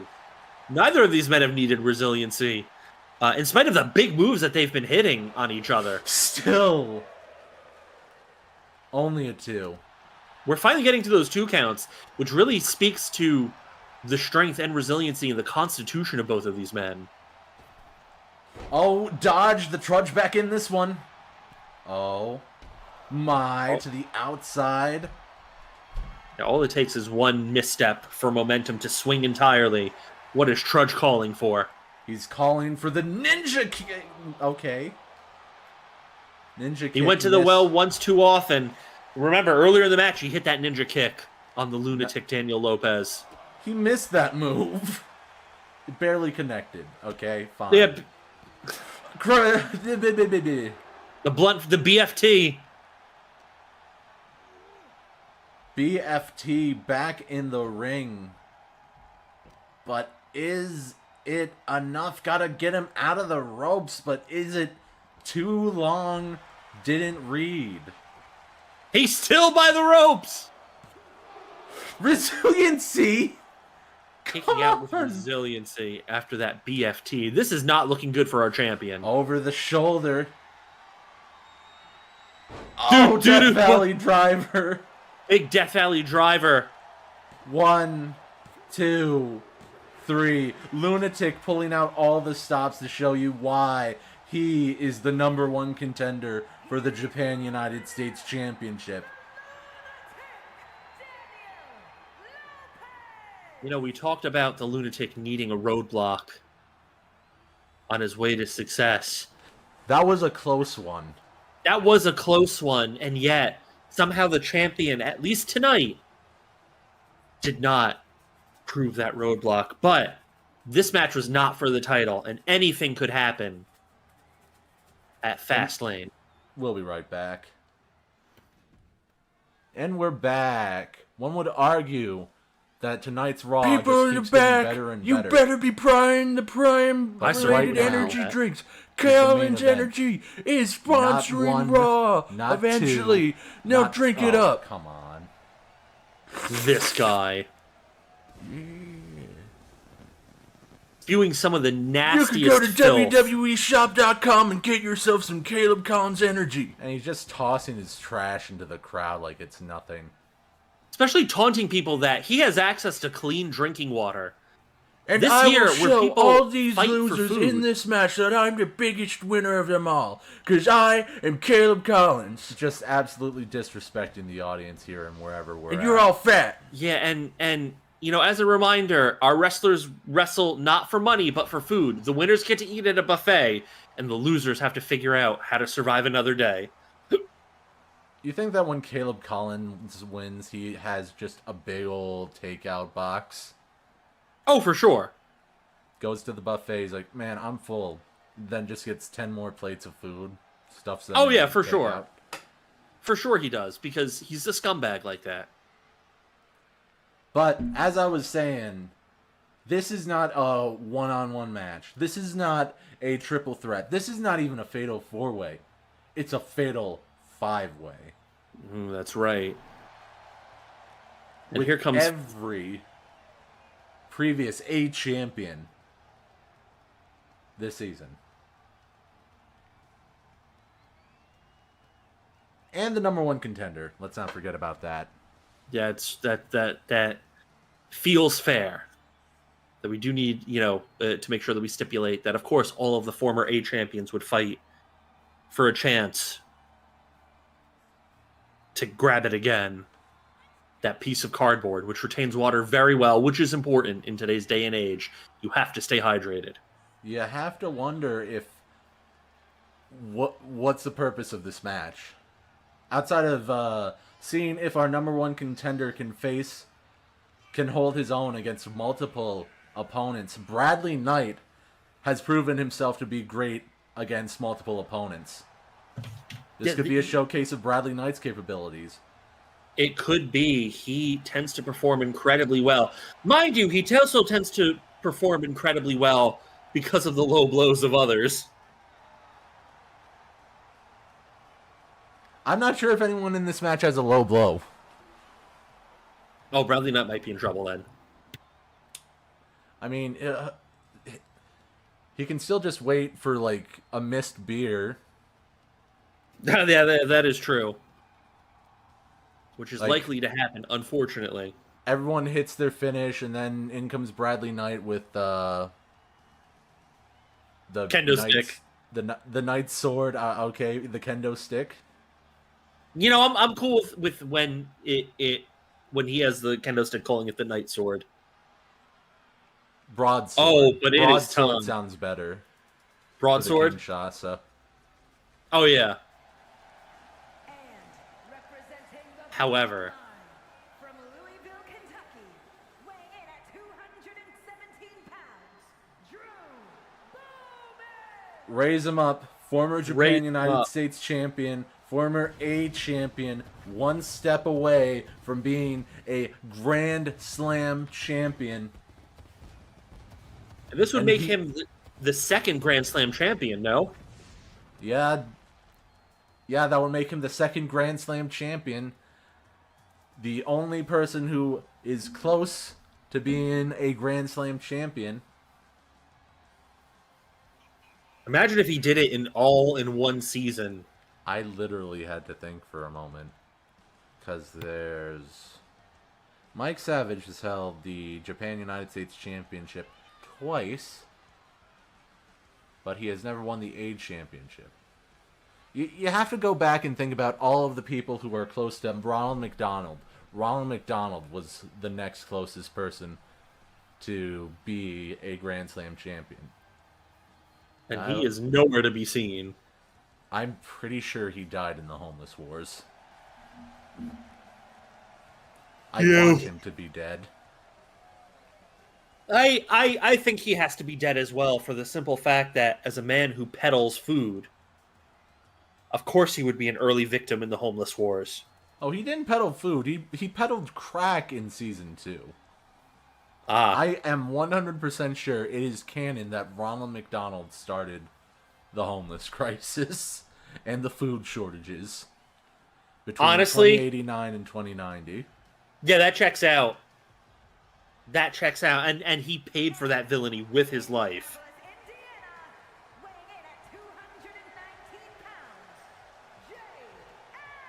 Still doesn't have the can of Pepsi with him. Cody Rhodes still debating on whether or not to give it to him. But this guy went on Season 2 with no wins up until WrestleMania, where he won the 8-man All-Star ladder match. Then he comes to Money in the Bank here in Season 3, 8-man ladder match, wins again. If anyone has proven themselves to be able to defeat multiple opponents, it's Jay Scanton. That is true. One has to wonder, though, without a ladder and a briefcase, how will that affect his performance? And let's not forget as well that Jay Scanton did pick up a win against the certifiable most dangerous man living right now, Napalm Death. And got a pin on Jack-O-Lantern. Got a pin on Jack-O-Lantern. It was a triple threat. It was a triple threat. Another reason to add, not like dismiss Jay Scanton in this match.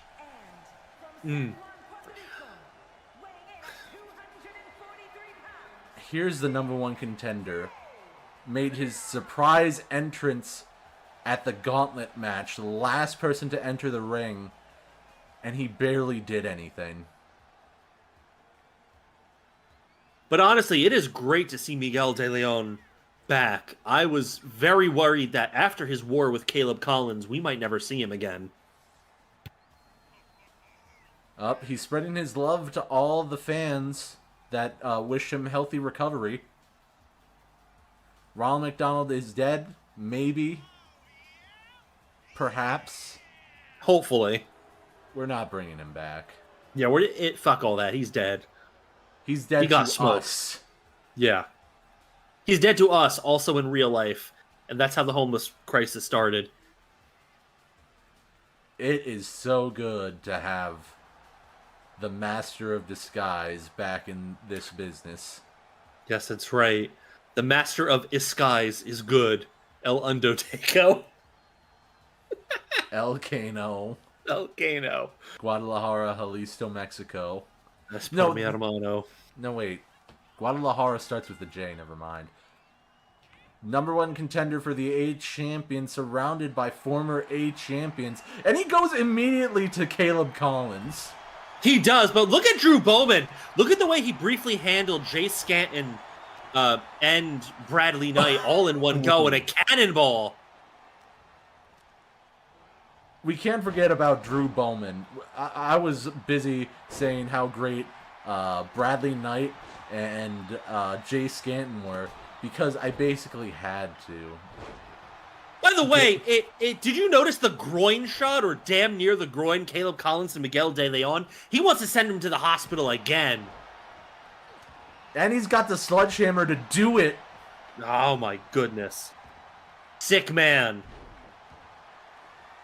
Oh, Sick man, this Caleb Collins. Miguel De Leon with the weaker kendo stick.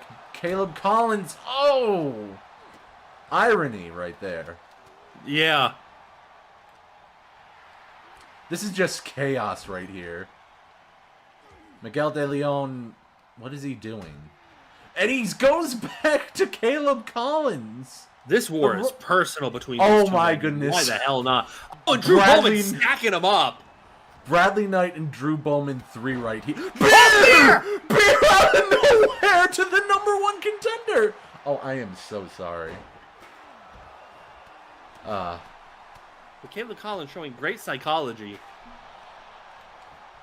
Oh, is Caleb Collins come on. that shit heel about to steal Drew Bowman's win? Honestly, if Miguel De Leon gets pinned by Caleb Collins, or Caleb Collins gets pinned by Miguel De Leon, that would be storytelling. But let's not also forget that on the first episode of Raw this season, we had Bradley Knight versus Drew Bowman, and what was one of the first match of the nights of all time. That's right. Of this season. You are absolutely right. The two of them having the first ever champion versus championship match, pre Money in the Bank, Raw before Money in the Bank, great match. And then there's Jay Scanton. Yeah, and then there's Jay Scanton. Again, he wins 8-man ladder matches, 2 8-man ladder matches. That just seems to be his match. Meanwhile, this man, Drew Bowman, who in my heart is forever all of the... he's still the Japan United States champion and the A champion in my heart. I can't keep track of it all. You know what? High angle bird's eye view right here. Yeah, this is really the only way to try to keep track. This is the only way that any form of action can be caught. What are you doing? Yeah, this is not elimination style. This is first pinfall to a win. Yes.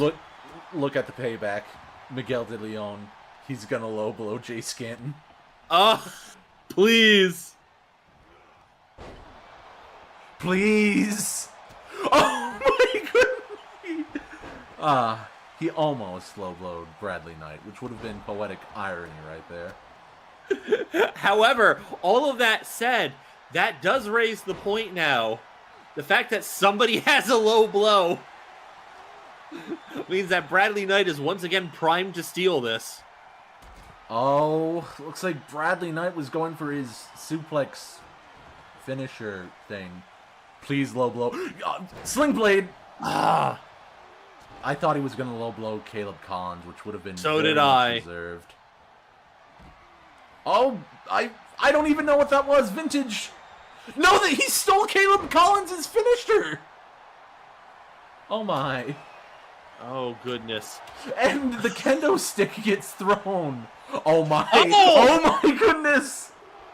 Oh, the resiliency. The resiliency on Caleb Collins. Miguel De Leon. Oh my.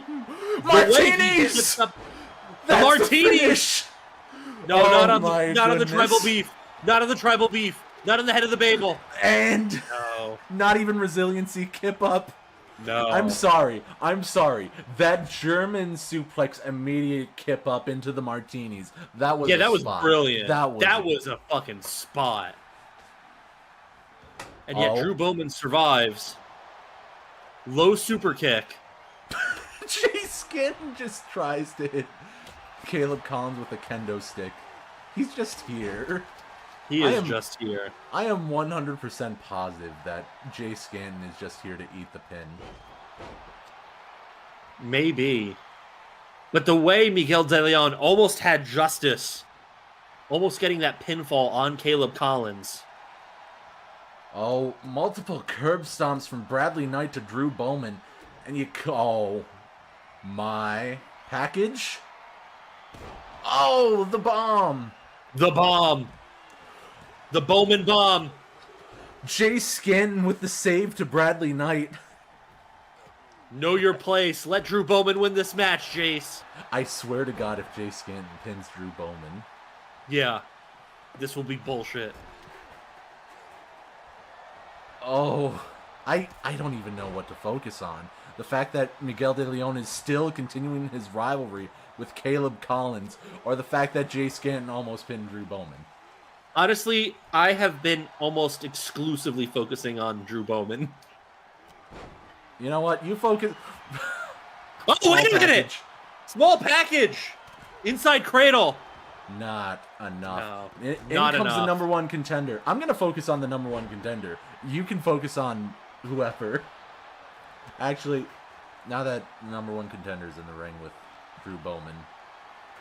Yeah, this is float over into a beautiful reverse DDT. Jay Scanton bringing Caleb Collins in the ring. I think Bradley Knight just dropped the... Oh! No! Miguel De Leon! Springboard dropkick to the ref. To Blind Sammy. Now, Blind Sammy is down. The double team to the #1 contender. Oh! Jay Scanton with the Scantonator. I don't know what to call that finish. I'm kind of okay with the Scantonator. But what move is that from Drew Bowman? Emerald Flosion. Yeah, that is the Emerald Flosion. You're right. Standing moonsault. Caleb Collins trying to go for a short elbow. Oh, Bradley Knight. I don't even know. Oh. I'm just Started getting with a an headache. electric chair. Yeah, it started with an electric chair and then just put him down from the elbow to the back of the head. Bradley Knight looking for Hard Day's Night. Hard Day's Night. And Jace break. And Bradley's been working like a dog. Still, the pinfall attempt broken up. It's absolute chaos right here, and I love it. I love it. Yeah. Ron. This is a fun match. Is that the Crossroads? 1, And another? 2, 3. Was that even That's just anything? a move. He That's just just has a that. move. Oh, this is it. He's got the kendo stick. You know he's about to end it. Yeah. Oh, but the Jay Scanton trying to pin Drew Bowman. Oh, another inside cradle, but Bradley Knight on the offensive, defensive hip toss. Armbar. Armbar. Bradley Knight locking in the... Or, I'm sorry, Drew Bowman locking in the submission onto Bradley Knight. Oh, Which but- required resiliency to get out of. Required him the to show his baseball resiliency. bat. And Jay Skin is definitely dying. Beer! Beer to Caleb Collins! Whoa! Oh, Oh, the number The one way- contender. yeah. The way Drew Bowman could have stolen this one. Oh, Well, here stolen. it comes. Martinis, no! Jay Scanton with the reversal. He's dodged the martinis. Oh, Scantinator! Oh my god! Oh, never mind. I forgot. It's a Tiger Driver 98. But he does have the pedigree as a... Okay, wait. Drew Bowman trying to steal Jay Scanton's finish. Okay. But there's still hope. There is still time for a low blow to Jay For a Scanton. low blow. And then... Oh! Chokeslam on a Bradley pin? Knight double pin. Double pin! What are you doing? No! Caleb Collins! That's shenanigans What? right there! And of course, oh my goodness, he had him pinned down, but of course he needed to put his feet on the ropes. No, that's shenanigans right there. Miguel That De Leon scumbag. had Drew Bowman down on his... Holy... A simultaneous pin. Drew Bowman managing to kick out right at the last second, but the ref counting for 2 simultaneous pinfalls. He had to keep the count going. And Caleb Collins stole this win. You have to believe that he stole this win from Miguel De Leon. There's that overlooming threat that we could be seeing Miguel De Leon versus Caleb Collins at WrestleMania. The build-up Again. Yeah, the build-up is real. Anyway, that's it for this episode of Monday Night Raw. I've been your host as always, and with me tonight is Ron. I'm here, baby. And we'll see ya when we'll see ya. Oh.